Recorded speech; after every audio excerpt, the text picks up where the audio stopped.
ಆತ್ಮೀಯ ವಿದ್ಯಾರ್ಥಿಗಳೇ, ಇಂದಿನ ದಿನ ನಾವು 7ನೇ ತರಗತಿಯ ಸಮಾಜ ವಿಜ್ಞಾನ ವಿಷಯದ 2ನೇ ಅಧ್ಯಾಯವಾದ ಮಧ್ಯಯುಗದ ಯುರೋಪ್ ಎಂಬ ಪಾಠದಲ್ಲಿ 16ನೇ ಶತಮಾನದ ವಾಸ್ತುಶಿಲ್ಪ ಹಾಗೂ ಪ್ರಮುಖ ಚಿತ್ರಕಾರರ ಕುರಿತು ವಿವರಣೆಯನ್ನು ತಿಳಿದುಕೊಳ್ಳೋಣ. ಹಾಗಿದ್ದರೆ ಮೊದಲು ವಾಸ್ತುಶಿಲ್ಪದ ಕುರಿತು ತಿಳಿದುಕೊಳ್ಳೋಣ.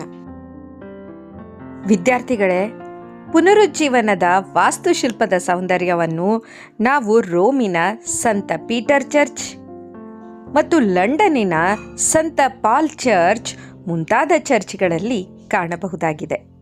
ಈಗ ನೀವು ನೋಡ್ತಾ ಇರುವಂತಹ ಚರ್ಚ್ ಸಂತ ಪೀಟರ್ ಚರ್ಚ್ ಮತ್ತು ಇದು ಲಂಡನ್ನಿನ ಸಂತ ಪಾಲ್ ಚರ್ಚ್. ನೋಡೋದಕ್ಕೆ ಎಷ್ಟೊಂದು ಚೆನ್ನಾಗಿದ್ದಾವೆ ಅಲ್ವಾ ಮಕ್ಕಳೇ? ಪುನರುಜ್ಜೀವನದ ವಾಸ್ತುಶಿಲ್ಪಗಳು ಮಧ್ಯಯುಗದ ಅಲಂಕಾರದ ಮತ್ತು ಆಡಂಬರದ ಗಾಥಿಕ್ ಶೈಲಿಯನ್ನು ಕೈಬಿಟ್ಟು ಚೂಪಾದ ಮೊನೆಯುಳ್ಳ ಕಮಾನುಗಳ ಬದಲು ದುಂಡಾದ ಕಮಾನುಗಳನ್ನು ಬಳಸಿದರು. ಡೊನಾಟೆಲ್ಲೋ ಆ ಕಾಲದ ಮಹಾನ್ ಶಿಲ್ಪಿ. ಇವನು ನಿರ್ಮಿಸಿರುವ ಪ್ರತಿಮೆ ಯಾವುದು ಗೊತ್ತಾ ಮಕ್ಕಳೇ? ಡೇವಿಡನ ಪ್ರತಿಮೆ. ನೀವು ಚಿತ್ರದಲ್ಲಿ ನೋಡ್ತಾ ಇದ್ದೀರಲ್ಲ, ಇದೆ. ಅದೇ ರೀತಿ ಮತ್ತೊಬ್ಬ ಶಿಲ್ಪಿ ಮೈಕೆಲೆಂಜಲೋ. ಹೌದು, ಇವನೂ ಕೂಡ ಪ್ರತಿಮೆಯನ್ನು ರಚನೆ ಮಾಡಿದ್ದಾನೆ. ಅದುವೇ ಮೋಸಸ್ನ ಪ್ರತಿಮೆ. ನೋಡ್ತಾ ಇದ್ದೀರಲ್ಲ ಚಿತ್ರದಲ್ಲಿ.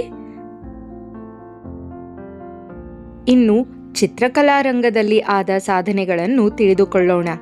ಇಟಲಿಯಲ್ಲಿ 16ನೇ ಶತಮಾನದಲ್ಲಿ ಹಲವಾರು ಪ್ರತಿಭಾವಂತ ಚಿತ್ರಕಾರರಿದ್ದರು. ಅವರಲ್ಲಿ ಲಿಯೋನಾರ್ಡೋ ಡ ವಿಂಚಿ, ಮೈಕೆಲೆಂಜಲೋ ಗಮನಾರ್ಹರಾಗಿದ್ದರು. ಸೊ ನೀವು ನೋಡ್ತಾ ಇರುವಂತಹ ಚಿತ್ರ ಲಿಯೋನಾರ್ಡೋ ದ ವಿಂಚಿಯವರದ್ದು. ಲಿಯೋನಾರ್ಡೋ ದ ವಿಂಚಿ ಒಬ್ಬ ಅದ್ಭುತ ಚಿತ್ರಕಾರ, ಮೂರ್ತಿಶಿಲ್ಪಿ, ವಿಜ್ಞಾನಿ, ಇಂಜಿನಿಯರ್, ವಾಸ್ತುಶಿಲ್ಪಿ ಮತ್ತು ಗಣಿತಶಾಸ್ತ್ರಜ್ಞರು ಆಗಿದ್ದರು. ಹಾಗಿದ್ರೆ ಲಿಯೋನಾರ್ಡೋ ದ ವಿಂಚಿ ಬಿಡಿಸಿರುವಂತಹ ಚಿತ್ರಗಳು ಯಾವುವು ಗೊತ್ತಾ ಮಕ್ಕಳೇ? ಅವುಗಳಲ್ಲಿ ಪ್ರಮುಖವಾದವು ವರ್ಜಿನ್ ಆನ್ ದಿ ರಾಕ್ಸ್. ನೀವು ಚಿತ್ರದಲ್ಲಿ ನೋಡ್ತಾ ಇದ್ದೀರಲ್ಲ, ಹೌದು. ನಂತರ ದಿ ಲಾಸ್ಟ್ ಸಪ್ಪರ್, ಯೇಸು ತನ್ನ 12 ಜನ ಅಪೋಸಲ್ಸ್ ಅಂದರೆ ಶಿಷ್ಯಂದಿರ ಜೊತೆಗೆ ಮಾಡುತ್ತಿರುವಂತಹ ಕೊನೆಯ ಭೋಜನ ಇದಾಗಿದೆ. ನಂತರ ಪ್ರಪಂಚದಲ್ಲಿಯೇ ಸುಂದರ ಮಹಿಳೆ ಅಂತ ಅನಿಸ್ಕೊಂಡಿರುವಂತಹ ಮೊನಾಲಿಸಾ ಚಿತ್ರ ನೋಡ್ತಾ ಇದ್ದೀರಾ ಅಲ್ವಾ? ಎಷ್ಟು ಸುಂದರವಾದ ಮಹಿಳೆ ಇವರಾಗಿದ್ದಾರೆ. ಈ ಎಲ್ಲ ಚಿತ್ರಗಳನ್ನು ಬಿಡಿಸಿರೋರು ಯಾರು? Leonardo da Vinci. ಮಕ್ಕಳೇ, ದ ವಿಂಚಿ ಎಲ್ಲ ಕಾರ್ಯಕ್ಷೇತ್ರಗಳಲ್ಲಿ ತನ್ನ ಸಮಕಾಲೀನರನ್ನ ಮೀರಿ ನಿಂತಿದ್ದರು. ಅವರು ಹಾರುವ ಯಂತ್ರ, ಸಬ್ಮರೀನ್,